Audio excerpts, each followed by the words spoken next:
vamos a dar inicio a nuestra sesión del mes de mayo de la Sociedad Médica del Hospital Ángeles del Pedregal.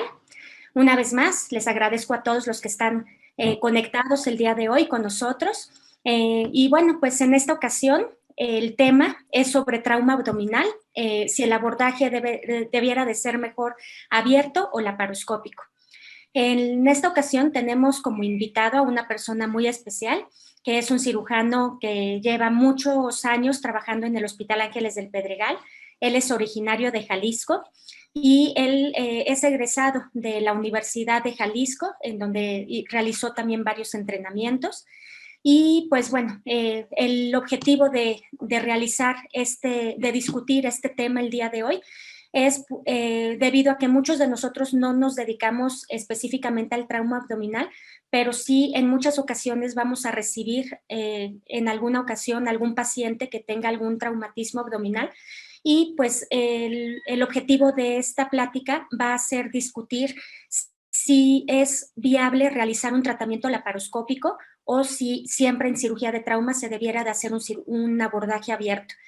Cada vez la laparoscopía va ganando más terreno y pues bueno, la idea de esta plática al final pues es discutir cuándo sí podríamos realizar una cirugía laparoscópica sin exponer al paciente y pues resolviendo los daños adecuadamente. Entonces, para el día de hoy, si quieren poner la siguiente diapositiva para poder presentar a nuestro profesor invitado para esta sesión del mes de mayo. Tenemos como invitado al doctor Luis Alfonso Hernández Higareda, que como les comenté es originario de Jalisco, realizó sus estudios en la Universidad de Jalisco y hizo varios entrenamientos en la Universidad Nacional Autónoma de México, entre ellos adiestramiento en cuidados intensivos, en cirugía general, también hizo 3 años de endoscopía, que incluyó ultrasonido endoscópico. También hizo un adiestramiento en cirugía toracoscópica y laparoscópica, así como en cirugía de trauma. Y además, él ha realizado 2 maestrías, una en investigación y otra en ciencias médicas en cirugía. Entonces, le agradezco muchísimo al doctor Hernández Higareda por haber aceptado participar el día de hoy con nosotros y pues le damos la bienvenida y pues estamos aquí al final. Les recuerdo que hay un chat para que podamos escribir todos nuestros comentarios y nuestras preguntas y al final los vamos a poder discutir en conjunto con el doctor. Muchísimas gracias al doctor Luis Alfonso Hernández Higareda y pues adelante, bienvenido.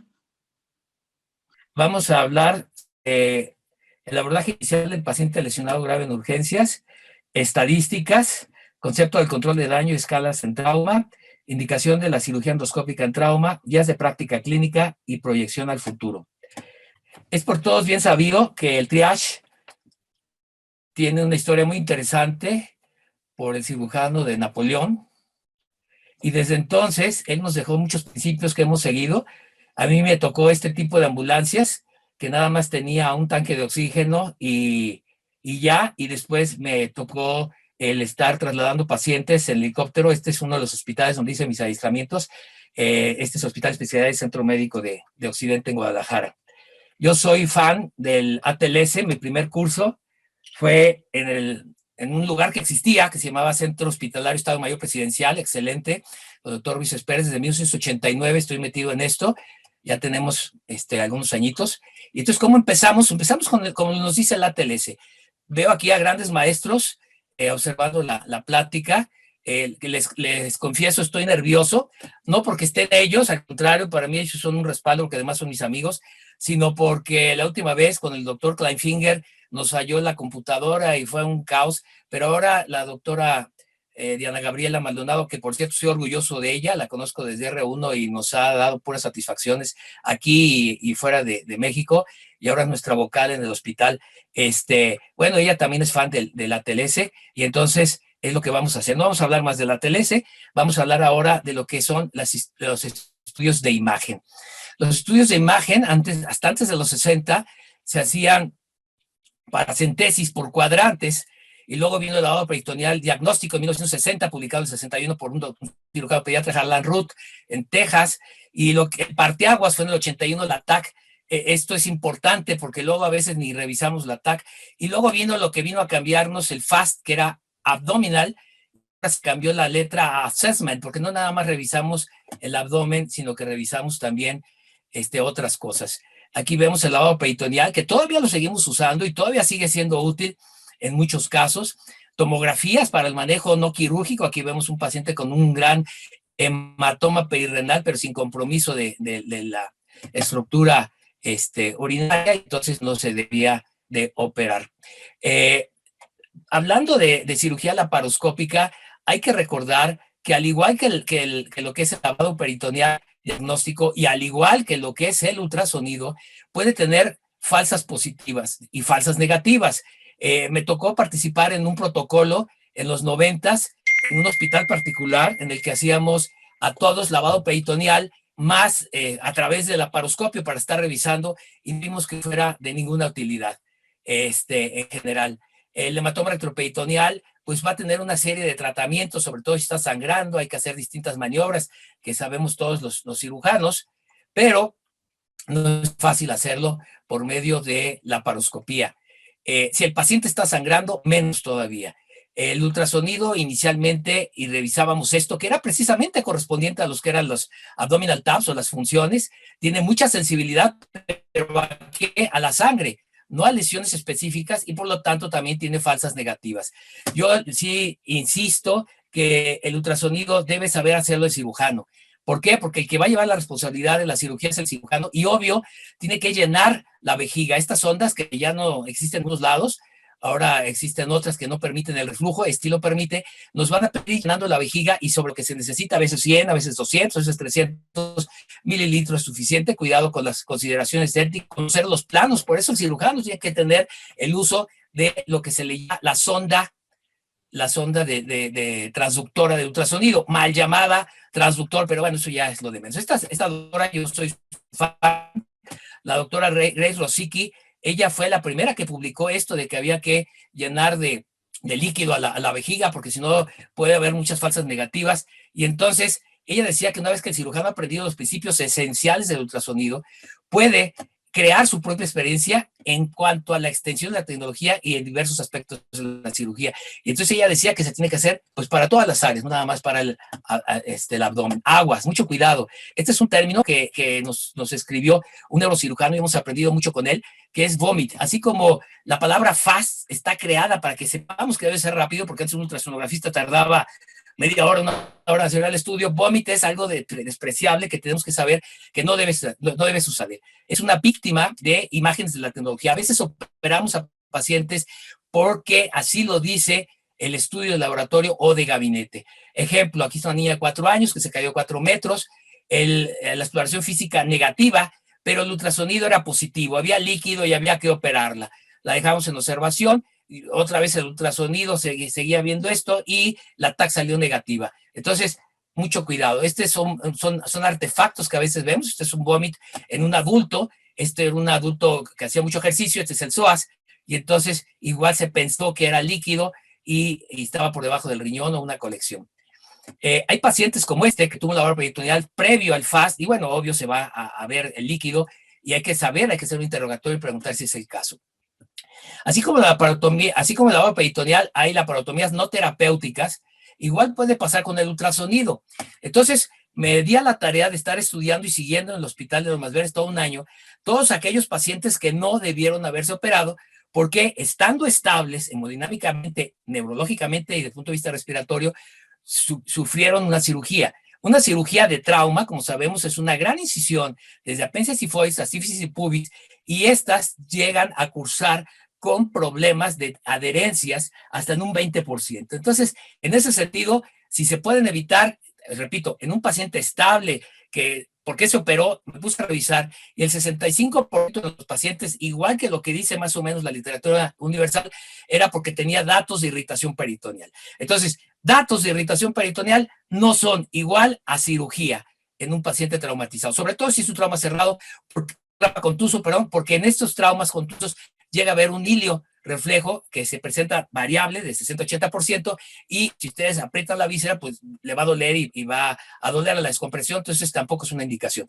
Entonces, eso era el principal. Otros, pues que el lavado peritoneal no había sido hecho bien, se había contaminado la muestra, qué sé yo. Vamos a hablar ahora de estadísticas. Desde la primera edición de nuestro Tratado de Cirugía de la Asociación Mexicana de Cirugía, me favorecieron, aparte de permitirme revisar todo el manual y hacer mis correcciones, porque yo en la maestría nos enseñaron a editar libros y queremos seguirlo practicando y seguimos a sus órdenes, comercial, a sus órdenes, yo pago porque me alquilen, la epidemiología de los traumatismos en México, la hemos estado siguiendo, la segunda edición, esta fue del 2003, esta fue del 2008, y veíamos, por ejemplo, el INEGI 2001, que la primera causa de muerte era corazón, la segunda era tumores malignos, la tercera diabetes, y la cuarta es trauma. ¿Por qué? Porque no dice trauma, dice otras cosas como pueden ser accidentes, agresiones y lo que se llama suicidios o lesiones autoinfligidas intencionalmente. Y si la sumamos, pues nos da un total de 51, que aquí en este caso era el segundo lugar, estamos hablando del 2001. ¿Por qué es importante que hablemos de esto?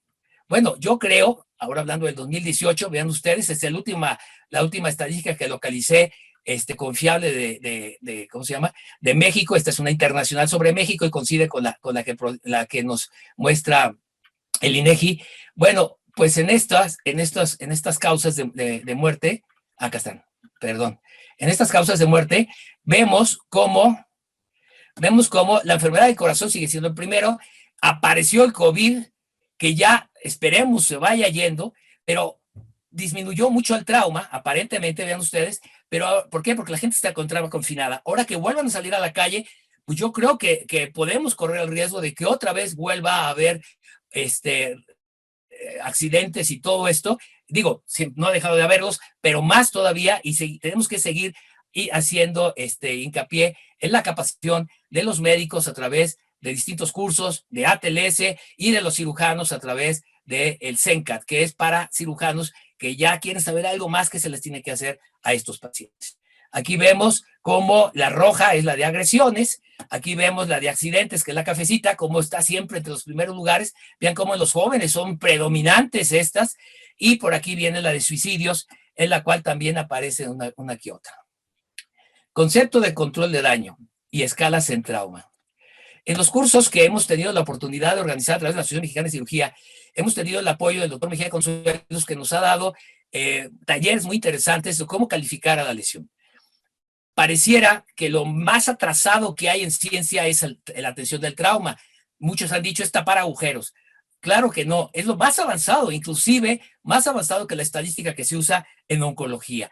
Vemos ahora cómo si ustedes registran lo que se llama los scores fisiológicos, como es escala de Glasgow, cómo llegó el paciente y cómo se manifestó después de su manejo, presión arterial sistólica y frecuencia respiratoria, después pueden meterse a calculadoras que hay en las redes y hacer sus cálculos o hacerlos manualmente si les gustan las estadísticas. En pediátrico hay ciertas modificaciones y estas son las calculadoras que les digo que existen para que puedan hacer la clasificación. Esa es una, la fisiológica. Y otra es la anatómica. La anatómica, por siglas en inglés, Organ Injury Scale, es una clasificación en base a el órgano que se encuentra lesionado. Aquí está un ejemplo de una lesión a nivel de cuello, pero como vemos, están clasificadas todas las lesiones. Ustedes van, la buscan y le ponen la clasificación. En el momento, no. En el momento atiendan a su paciente, registren bien lo que encuentran, registren bien lo que encuentran en estudios de gabinete, laboratorio, etcétera, lo que sospechan y lo que tengan en su cirugía. Y ya después hacen estas clasificaciones para que puedan hacer lo que se llama, en base a estos cálculos, el cálculo de la mortalidad esperada, el TRIS. Muchos años hacíamos muchas, aquí yo comentamos lo que se llamaba el famoso chun natriocabal. Me tocó la suerte de hacer varios, algunos salieron con vida, pero después murieron. Eran cirugías muy grandes para poder salvar a un paciente con lesiones mayores. Hoy día ya no. Había incluso quien publicaba series de Whipples. No hay que hacer gran cirugía. Hay que estar vigilando al paciente, hay que hacer lo menos posible de su manejo. Primero, como lo describe muy bien el doctor Rotondo, primero controlar lo que pueda, que es hemorragia y contaminación. Aquí está claro y en rojo, hemorragia y contaminación. Y ya es como un barco que se puede controlar unos compartimentos, pues puede seguir flotando el barco y salvarse. Entonces, esto no es una técnica quirúrgica. En el CENCAT se insiste mucho en esto, es una manera de vida, ya tenemos que hacerlo. Nosotros estuvimos desde que nos dimos cuenta de estas publicaciones de Rotondo haciéndolo, cuándo sospecharlo, cuando el paciente no mejora, hay quien se basa en índices, pueden registrarlo y después calcularlo para hacer un análisis retrospectivo. Estas son algunas publicaciones que hicimos desde el principio en la Academia de Cirugía sobre el tema, también con la Academia Nacional de Medicina, y otra vez con la Academia de Cirugía, y nosotros lo hacíamos y se burlaban de nosotros, que por qué no hacíamos una cirugía definitiva, pero el paciente salía vivo, y lo hacíamos también, bueno, yo en lo personal, en cirugía no traumática, pacientes muy graves, lo menos, por ejemplo, úlcera péptica perforada, me criticaron, me llegaron a querer correr del hospital, ¿por qué? Porque yo estaba haciendo parche de Graham. Bueno, pues con parche de Graham salía vivo, y los que hacían grandes cirugías, en ese entonces la enervación y todo lo que se hacía a nivel de la unión esofagogástrica, se morían. Entonces, a veces, para los jóvenes que nos estén viendo, si es que hay alguno, ojalá y sí, no todo lo que dice el último Journal es lo que hay que hacer, hay que tener reservas, y después vimos que sí tenía razón de Rotondo y todas estas comunicaciones.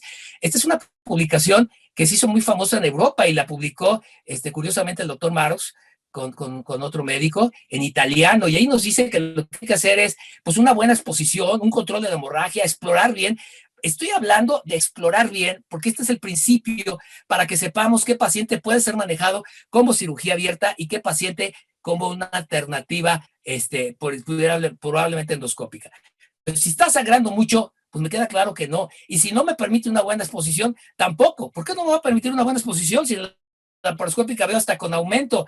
Pues por eso, porque la sangre no la puedo controlar, porque es mucha, ya sea el ritmo de la hemorragia, o porque hay mucha sangre o coágulos, lo que sea. Entonces, son razones que tenemos que ir pensando en control del daño y obviamente en cirugía abierta. Aquí nos habla de lesiones inadvertidas frecuentes que puede tener el cirujano. Entonces, hay que tener mucho cuidado de que no vayamos a dejar una lesión desapercibida, porque el paciente no se murió, según los aspectos legales, porque aquel le dio un balazo o lo picó o lo golpeó, sino por culpa del cirujano que no encontró esa lesión. De ese tamaño están las cosas. Entonces es una cosa muy seria dedicarse a la cirugía de trauma, y a las personas que nos apasiona, pues sigamos en ello, y los que no, pues conozcan a alguien que sí, llámenle y no se metan en problemas. El empaquetamiento, todo esto que luego traía como problema el síndrome compartimental, los famosos CHUNS, que se hace mucho énfasis en los cursos del CENCAT, etcétera. Entonces lo más importante es parar la hemorragia con medidas temporales. Indicaciones de cirugía endoscópica en trauma. Digo endoscópica porque si estamos en tórax, pues es toracoscopía. Si es en abdomen, es laparoscopía, etcétera. Y ahora hay abordajes endoscópicos para todos lados. Entonces, endoscópica. Nos llevamos la sorpresa que los expertos de trauma, como el doctor Asensio, el maestro Maros, en su época, ellos no hacían laparoscópica. Entonces, todos los expertos de trauma pues no hacían laparoscópica, y los que hacían laparoscópica pues no eran expertos en trauma. Esto se ha ido modificando. Por ejemplo, los hospitales del departamento donde yo fui muy feliz, ahí en el Hospital Valbuena, y mis respetos, y al doctor Mejía Consuelos, que me ha enseñado mucho, también en ese hospital no se hacía laparoscópica, era un hospital de trauma. Ahora no, es un hospital general de la Secretaría de Salud de la Ciudad de México, y se opera de todo, incluyendo trauma. Entonces, bueno, pues ya estamos viendo más experiencias compartidas, y ahora ya estamos viendo más gente que está a favor de que se haga laparoscopía. Aquí vemos un estudio, el 2002, en el que son guías para el manejo práctico del trauma contuso. Y esto es qué hacer en un paciente inestable. Todavía hablamos de ultrasonido, hablamos de lavado peritoneal, etcétera, y aquí todas nos llevan a repetir estudios o directamente a la laparotomía exploradora. Otra vez, mismo estudio, pero ahora en pacientes estables hemodinámicamente. Vamos siguiendo cada uno de los brazos del algoritmo y vamos a encontrar que consideramos al final al paciente que se deje como manejo no quirúrgico, pero con observación estrecha, o que se opere abierto. Todavía no se estaba hablando de laparoscopía, sobre todo en trauma cerrado. Decía, yo hice un estudio no terapéutica, el Lomas Verdes, 1 año seguimiento a todos los pacientes. ¿Qué es la parotomía no terapéutica? Para los que no ven trauma, La parotomía blanca es cuando ustedes abren al paciente y nada encuentran. La parotomía terapéutica es cuando encuentran algo, un hematoma, una hemorragia que como dice el Mengot, el 50% de las veces en las lesiones de hígado o de vaso ya no están sangrando, ya no hay que hacer nada. Y entonces, bueno, esas son las no terapéuticas. Ustedes hicieron el famoso ABC, abrieron, vieron y cerraron. Y el paciente ya se llevó una incisión máxima. Entonces, ese tipo de pacientes, pues vamos a quizás a ayudarlos más cuando es por trauma penetrante, cuando tenemos la duda que por aquí entró el piquete, el paciente está completamente estable y en vez de hacer toda esa herida, pudiéramos hacer algo. En la trauma contuso, no. Este es otro estudio de cirugía laparoscópica del 2015, como ven ya es más reciente, y aquí hacen una división de los pacientes, cómo fueron encontrando los hallazgos, pero en todo su diseño ellos tomaron parejo, trauma contuso y trauma penetrante. Y entonces, pues nos habla que algunos que habían llevado a exploración laparoscópica tuvieron que convertirla a laparoasistida. Ahora al revés, los que no hacen laparoscópica, pues entenderán que laparoscópica es totalmente cerrado. Y esto ya sabemos todos los beneficios, mínimo trauma, mínima exposición, y por lo tanto en cirugía abierta no debemos durar más de 90 minutos. 60, 90 minutos es el tiempo máximo porque el paciente se empieza a complicar. Cuando es por laparoscopía podemos tardar más si el paciente está estable. Si está inestable, no, entonces tiene sus beneficios, pero que el paciente esté estable desde un principio. Y entonces aquí ellos, laparoasistida es que pudieron meter una mano, etcétera, ya no fue totalmente laparoscópica, pero otros de plano tuvieron que convertirla. Y todos los inestables, incluso ya sea que de estos se tuvieron que convertir porque se volvieron inestables, o los que ya estaban así, a la parotomía exploradora con un éxito en todos. Les decía que yo soy fan de la TLS y el ATLS ya empieza en su 10ª edición del 2018. La laparoscopía diagnóstica es un método aceptado para evaluar a un paciente con traumatismo penetrante hemodinámicamente estable y normal. Esto es importante y normal. Si el paciente está en 60-40 y sigue en 60-40, pues está estable, pero no es normal. Entonces tiene que ser los dos componentes.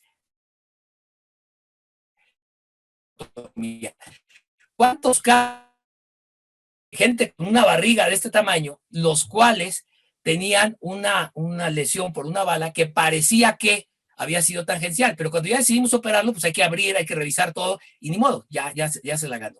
Y algunos decían, ya ves, qué bueno que está panzón, por eso no entró la bala. Y otros, si no hubiera habido panza, no lo hubiera lastimado.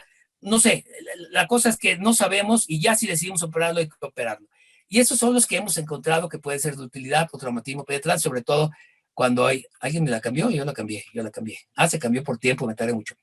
En la 8ª edición, 2017, de nuestra Biblia de trauma, los que hacemos cirugía de trauma, dice que la ruptura del diafragma pudiera ser útil ya sea por vía tórax o por vía abdomen, o sea, toracoscopía o laparoscopía. Como el tema era la laparoscopía, no me metí al VATS. En el VATS no ha ido bien.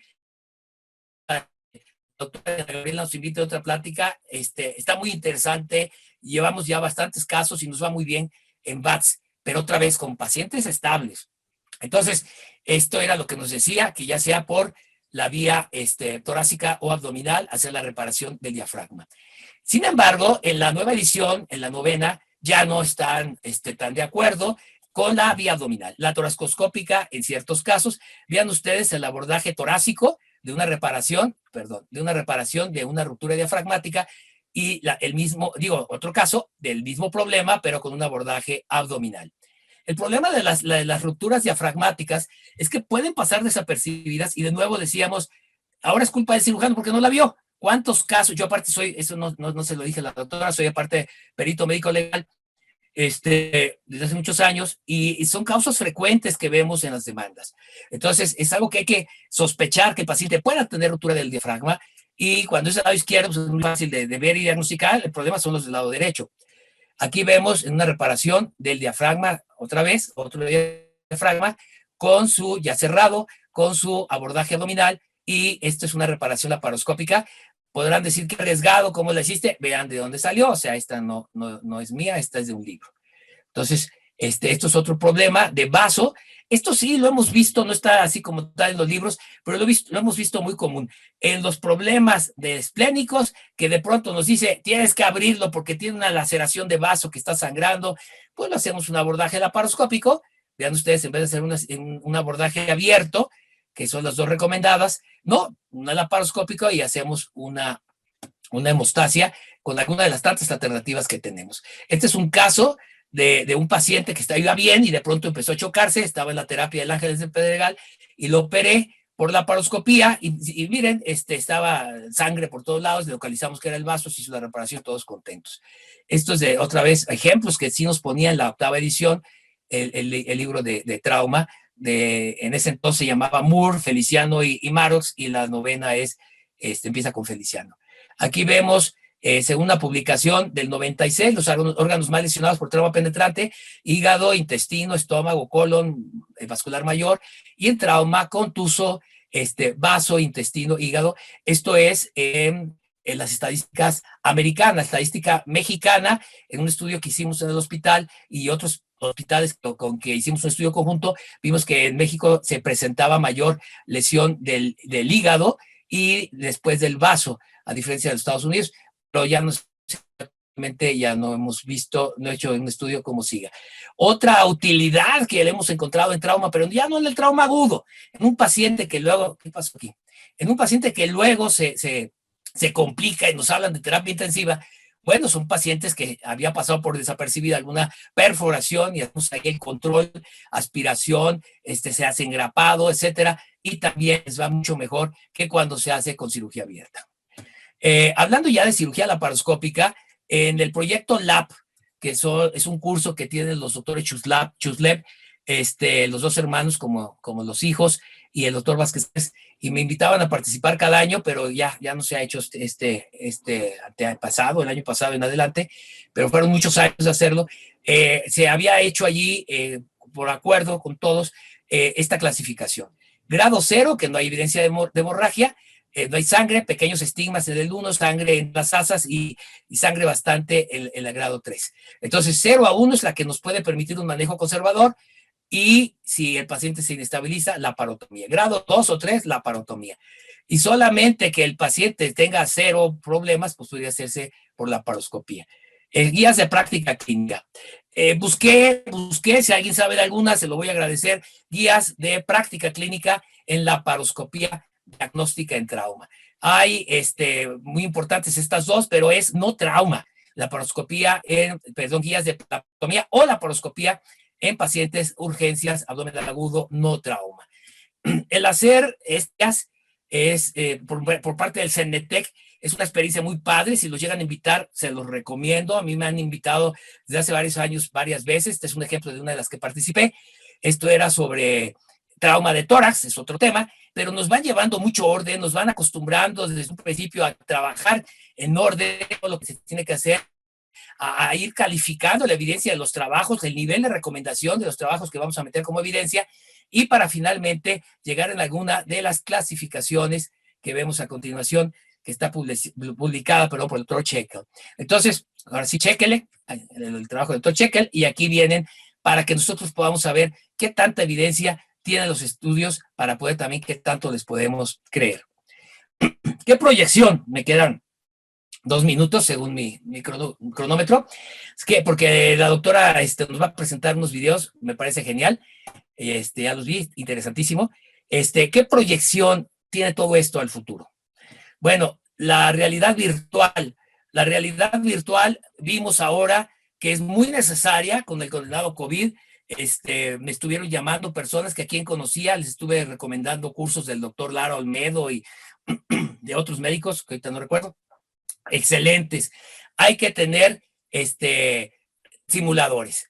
La realidad virtual no la maneja mucha gente, es mucho más cara todavía.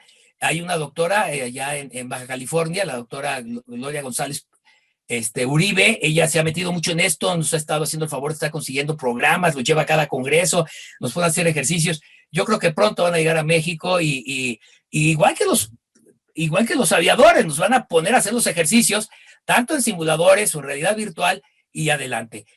A mí me cuesta trabajo la realidad virtual todavía y sobre todo los simuladores, porque están hechos de acuerdo a lo que piensa una persona y tiene que ser tal cual. Y yo ya lo he hecho en endoscopia, lo he hecho en cirugía y lo he hecho en ultrasonido. Y primero lo hago yo y luego como profesor me ponen a practicar. La UNAM ya tiene equipos de todo esto con el doctor Carrasco Rojas primero y ahorita con el doctor Tapia Jurado, grandes maestros míos del Centro Médico Nacional, que ahora son mis socios, y ellos en consultorio, y ellos se han enfocado mucho ahora eso, ahora el doctor Tapia Jurado, y está padre, pero de pronto le dicen a uno, el endoscopio no lo puedes hacer más para allá porque lo dañas. Pues en la práctica lo hago, aquí no, este es un simulador, cuidado. O estar con el ultrasonido, no te muevas, porque te vas de donde están las terminales eléctricas y vas a perder la señal. Y ya está hecho todo el caso. Estoy viendo ahorita una serie que se llama The Good Doctor, ¿cómo se llama? Prime Video. Me llamó la atención porque ahí todas las cirugías, hagan de cuenta un simulador. De pronto ellos adivinan algo, está bastante llena de errores, ustedes la verán si la ven, está llena de errores, pero está divertida porque es igual que los cursos de simulación. En cuanto le atina a lo que quiere el programa, el paciente, todos los parámetros están en verde y todo está padrísimo. Entonces, pues ni modo, mientras se van perfeccionando estos, no hay otra manera, uno, de estar capacitando a los médicos, dos, de estar haciendo práctica y de tres, de estar haciendo evaluaciones. Este es otra referencia de esto. Ellos hacen mucho énfasis en esto. Son distintos kits, claro que los norteamericanos pues tienen mucha tecnología y los están mejorando y los están vendiendo a todos nosotros. Qué bueno que aquí alguien los hiciera y que nosotros se los vendamos a ellos o al menos tengamos un consumo propio. Hay un militar muy bueno en todo esto que llegó a Guadalajara cuando yo trabajaba en centro médico y el doctor José María, hicimos muchos cursos con él, yo le aprendí mucho de simulación. Él sabe muchísimo de simulación. Ahora en el CENCA también están haciendo, pero yo creo que por separado, no veo que tengan una unión con él. Y la simulación es muy importante, desde luego. Esto es donde tomábamos clases cuando yo estudié en el antiguo Hospital Civil de Guadalajara. Soy jalisquillo, ahora es una primicia que les da la doctora, sí, me gustan las tortas saladas y estoy a sus órdenes, a tiempo. Si quiere poner el video, doctora, y luego pasamos a preguntas. Pues es una paciente que recibió una herida por proyectil arma de fuego. Platicando un poquito de la historia también de esta paciente, pues llegó a través del servicio de urgencias. Nos tocaba pues igual atender a este paciente y pues bueno, lo curioso es que también pues ahí hubo pues inclusive debates entre los cirujanos, igual que estábamos atendiendo, si el abordaje debiera de ser laparoscópico o por laparotomía exploradora. Sin embargo, pues bueno, por supuesto que vimos que la paciente estaba estable, no venía chocada. Entonces, pues bueno, finalmente se decidió realizar este abordaje por vía laparoscópica y como les comentaba, llamamos al cirujano de tórax y entonces pudimos realizar en conjunto la toracoscopía en compañía con la laparoscopía explorador.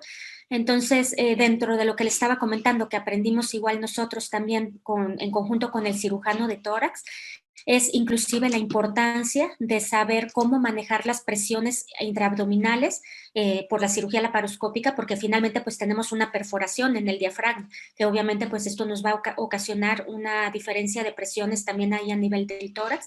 Ahí lo que estamos realizando pues es un drenaje de hemotórax.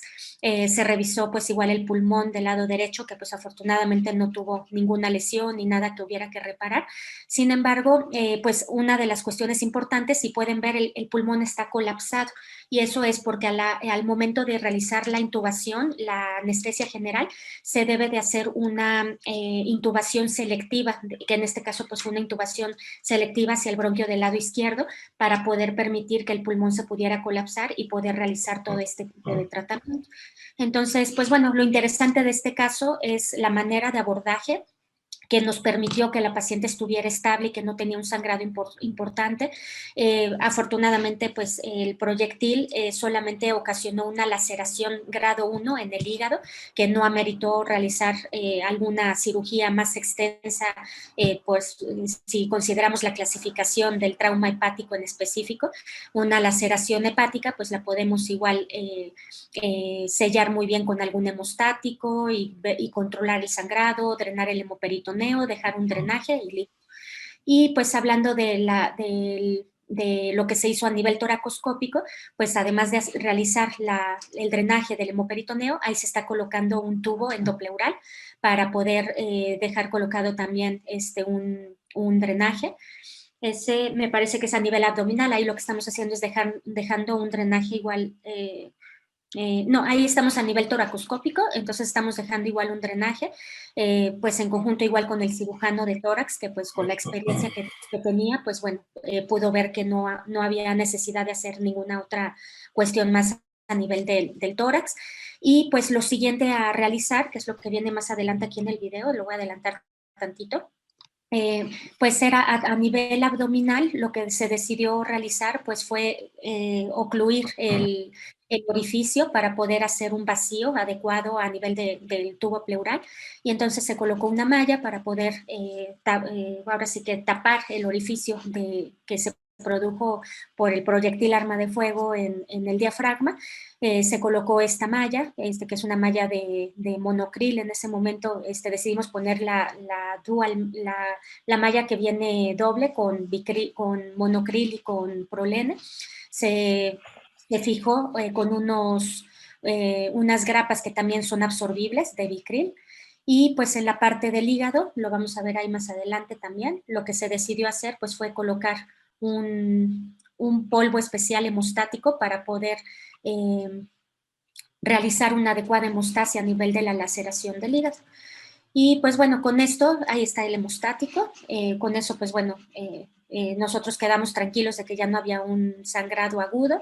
Se drenó el hemoperitoneo que tenía, y pues quedó drenado tanto en la parte del tórax como en la parte del abdomen.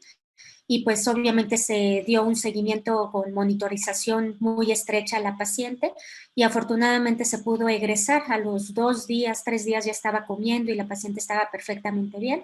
Y bueno, pues de hecho, durante el seguimiento que se le dio al siguiente mes y durante el primer año, pues la paciente no tuvo ninguna complicación, y hasta el momento, hablando de 7 años después, no hemos tenido como que ningún reporte de ninguna eventualidad de la paciente.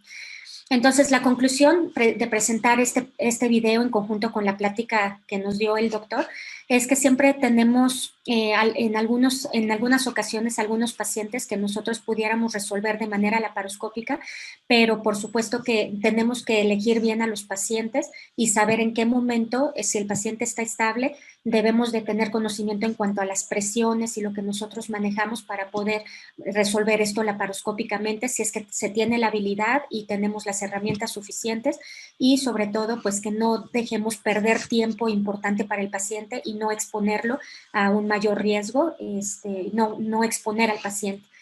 Y bueno, el otro caso ya por cuestiones de tiempo ya no lo voy a presentar, pero pues es prácticamente parecido a las imágenes que presentó el doctor, que pues fue una laceración esplénica y en donde preservamos el vaso, y pues lo mismo, también se hizo un drenaje de hemoperitoneo, se colocó un hemostático y un drenaje y listo. Entonces, pues bueno, en base a esto, pues me gustaría saber la opinión del doctor Hernández Higareda, pues sobre la experiencia que tenga en específico de casos que se hayan resuelto por vía laparoscópica a nivel tanto abdominal como toracoscópico, y qué opina de esta simbiosis de estos dos tratamientos en conjunto. Yo creo que lo más importante, como todo, es la seguridad del paciente. Entonces, si el paciente se encuentra completamente normal y la incertidumbre es, mando al paciente a su casa o le hago una gran incisión máxima de apéndice si fuese sífilis de pubis, ya abriendo tengo que revisar todo, pues mejor la laparoscopía. 1. 2. Si es un trauma penetrante, no contuso, porque en un trauma contuso puede ser que haya lesiones a distancia. Igual con las lesiones por proyectil de fuego. Igual con los de estallamiento o de bomba. Entonces, en todos esos puede ser que haya lesiones a distancia hasta en un 90% de las veces. Si tenemos, vuelvo a lo mismo, una adecuada exposición, yo puedo revisar bien con la laparoscopía, adelante.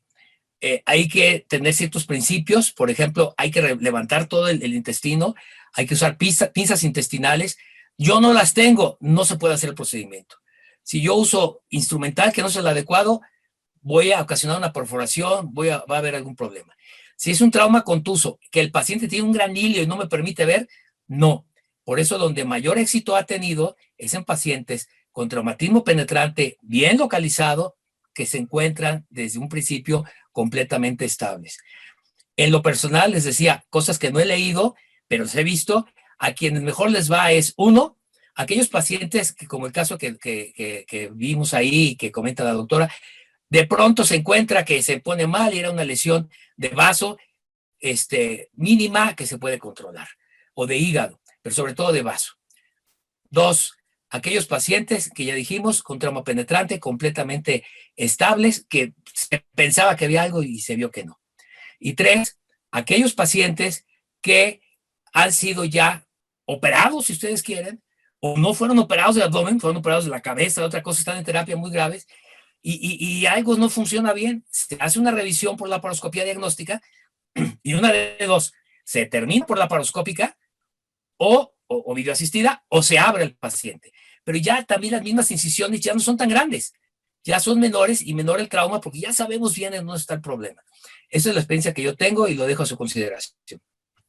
Sí, pues en trauma yo lo que podría comentar es que si bien tenemos clasificaciones muy bien documentadas en cuanto al traumatismo de los órganos en específico, pues es difícil, por ejemplo, en el caso de heridas de proyectil arma de fuego, pues saber específicamente por dónde se fue la lesión o qué órganos están alterados. Entonces sí, muy válido el comentario también, de acuerdo en que pues no era de total necesidad colocar una malla. Sin embargo, bueno, pues en este caso se decidió hacerlo. Efectivamente sí se consideró que pues era una herida contaminada, se manejó con antibióticos, pero bueno, pues sí, se pudo haber evitado, por supuesto. Y bueno, tenemos otro comentario, de hecho, a propósito de ello, que comenta el doctor Andrés Álvarez Aguilar. Comenta, buenas tardes, pregunto sobre las lesiones diafragmáticas. Si no cuento con malla, ¿qué tipo de sutura y qué puntos recomiendan afrontar?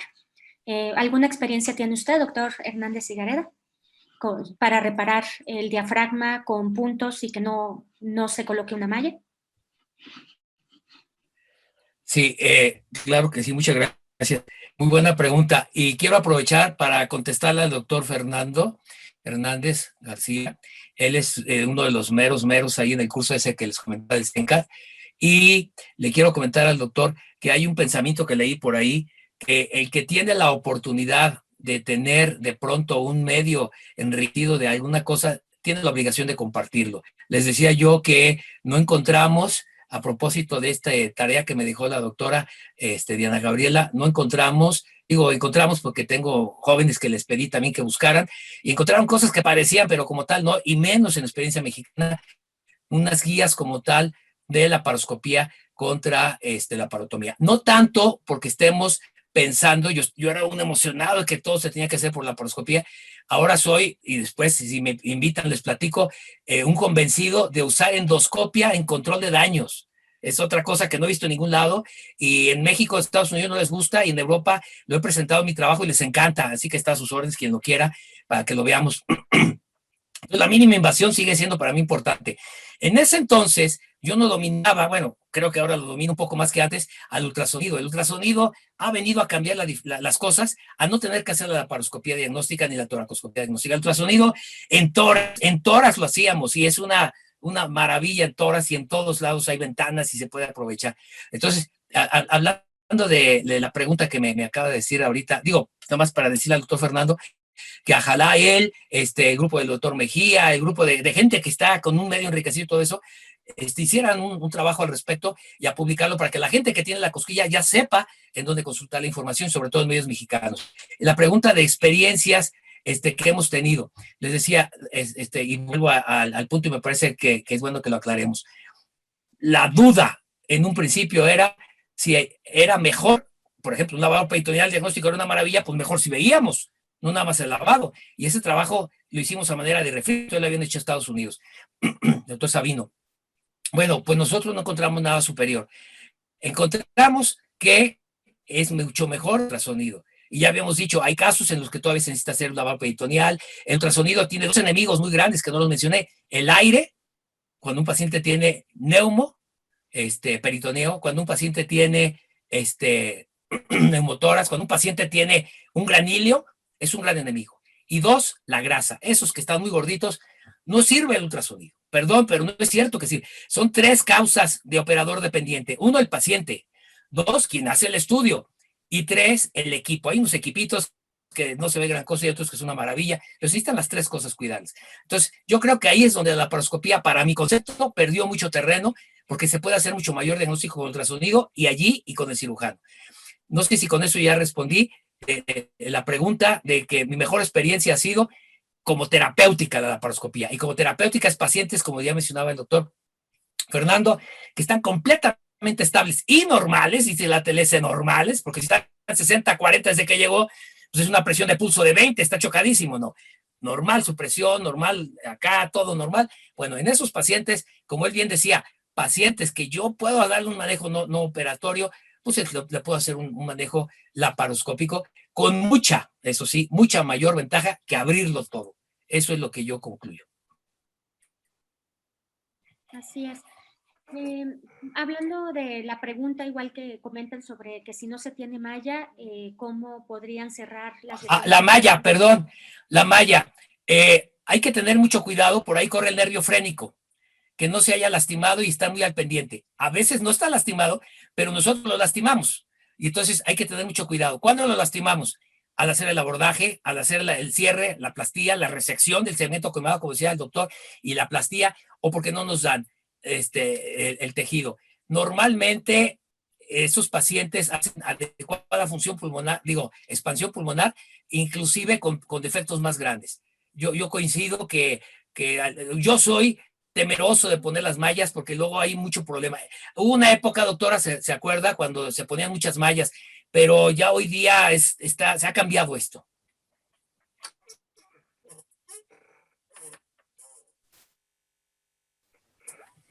Así es. La doctora Teresa del Niño Jesús, también amiga y que la conozco muy bien, comenta que el cierre de diafragma se puede realizar con Vicryl 1, puntos en U. A veces las lesiones posteriores al hígado son muy difíciles de cerrar. Sugiero puede ser en cruz cuando son de 1 centímetro aproximadamente. Primero libere los ligamentos, tome los bordes con pinzas largas de Alice y haga un punto. Bueno, es una recomendación en cuanto al tipo de sutura y el tipo de puntos que se pueden realizar en caso de requerir algún cierre. Pues no sé si alguien más tenga alguna pregunta o algún comentario. Okay. Si me permite, doctora, un comentario. Me acaba de pasar con una paciente que no le podía yo cerrar la pared. No me daba bien, hizo fascitis. Y, bueno, la pared estaba cerrada, pero había pedazos que había con fascitis ahí en la ponebosis. Pensé siempre en la malla, está contraindicada porque la paciente había estado en sepsis y demás. Y entonces yo trabajo con un cirujano plástico, el doctor Piña, del siglo XXI, y entonces hicimos una rotación de colgajos. Ya había hecho otra parecida yo, y es algo que yo no entiendo. A los cirujanos no nos permiten hacer rotación de colgajos, aunque sepamos hacerlos, aunque tengamos el adiestramiento. No, los seguros médicos no nos permiten. Y entonces, pues ya lo invito y él lo hace desde luego mucho mejor y todo eso. Entonces, es una alternativa muy importante. Y él lo comenta, y creo que tiene toda la razón. Una malla es un material inerte, el cual en un lugar infectado se coloniza y luego se vuelve un fomite. En cambio, cuando ustedes hacen rotación de colgajos, los colgajos bien vascularizados, con los antibióticos y lo que ustedes quieran, ayudan a que se siga controlando la infección. Claro que los colgajos normalmente se hacen en pacientes que ya no tienen infección, pero sigue habiendo el riesgo de que pueda volver a haber esto. Entonces, otra vez pregunta para el doctor Fernando, el doctor Mejía, a todos que se dedican a la enseñanza. Yo creo que es importante que se empiece a trabajar desde ahora en la capacitación del cirujano, en que también haga los colgajos, y ya nosotros a través de las asociaciones vamos a pedir que se nos reconozca también esta habilidad. Muchísimas gracias por sus comentarios. Y pues ya nada más para cerrar, no sé si tenga algún último comentario, doctor Hernández Higadreda. Yo quisiera nada más dejar muy en claro que yo soy un apasionado de la imagen, y la imagen de la laparoscopía es maravillosa porque nos magnifica. pero en el paso de los años, esa intención que yo tenía en los 90s, a mí me tocó ser fundador de la Asociación Mexicana de Cirugía Laparoscópica, que se llama endoscópica. Queríamos hacerlo todo, pero ya el peso de los casos, de los años y de todo, nos ha dejado muy claro que primero la seguridad del paciente. Por eso insisto que se hagan guías para la laparoscopía, la laparotomía, y aparte de tomar los cursos de ATLS, los de que siguen, que es el CENCAT y demás, tengamos una fuente de consulta para poder estar revisando esto. El COVID, espero que así sea, se está empezando a ir, ojalá así sea, empieza a haber más actividad, va a haber más trauma, hay que estar con las antenas muy abiertas. ¿Yo quiero atender el primer caso de la laparoscopía? ¿Yo quiero arriesgar la vida de un paciente? No. Entonces, abrir la laparotomía y ya con eso salvamos una vida. Ya nada más cerraría igual con el comentario. Hoy en día también los residentes están muy entrenados en cirugía laparoscópica, pero también quizás cada vez tienen menos experiencia en cirugía abierta. Entonces yo creo que sí es muy importante pues tomar en consideración esto para pues poder tener una adecuada exposición y para poder entrenar bien a los residentes. Que tengan un adecuado entrenamiento en cómo abordar a los pacientes mediante un abordaje abierto. Y pues bueno, ya siendo las 8 de la noche, pues cierro exitosamente la sesión académica de este mes. Y pues nuevamente le agradezco mucho al doctor Hernández Higareda por su excelente participación y por aceptar en haber colaborado en este interesante tema. Y pues solamente los quiero invitar a que puedan ingresar con nosotros todos los martes últimos de cada mes a todas nuestras sesiones. Recuerden que se quedan grabadas a través del canal de YouTube de la Sociedad Médica del Hospital Ángeles del Pedregal. Y nuestra próxima sesión va a ser sobre si el cirujano es gastroenterólogo. Tenemos como invitado a un gastroenterólogo que nos va a hablar sobre este tema para saber si nosotros como cirujanos debemos de tratar a los pacientes desde el punto de vista de gastroenterología. Entonces, pues les agradezco mucho a todos su atención, el haber participado y pues nos vemos el próximo martes, último del mes de junio. Cuídense mucho y muchísimas gracias a todos.